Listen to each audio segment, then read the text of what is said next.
வணக்கம் தமிழ் மக்களே, அனைவருக்கும் என்னுடைய சுதந்திர தின நல்வாழ்த்துக்கள்.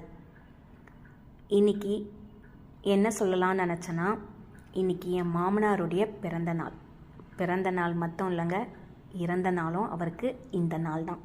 ஒரு மனுஷன் பிறந்த நாளே இறந்த நாளாக்குறது மிகப்பெரிய ஒரு விஷயம். அது அவருக்கு அமைஞ்சது. அதுக்கப்புறம் பார்த்திங்கன்னா, அவர் பிறந்த வருடம் பார்த்திங்கன்னா 1947. அவர் பிறந்ததுக்கு அப்புறமா நம்மளுக்கு சுதந்திரம் கிடைச்சதுனால அவருக்கு சுதந்திரம் என்ற ஒரு பெயரும் உண்டு என்று அவர் பெருமையாக சொல்லிக்கொள்வார். எப்பயுமே அவருடைய பிறந்த நாளை கொண்டாடின நாங்கள் இனி அவருடைய இறந்த நாளாக இருக்கிறதுனால என்றைக்குமே மறக்க முடியாத ஒரு நினைவை கொடுத்துட்டு சென்றிருக்கிறார்.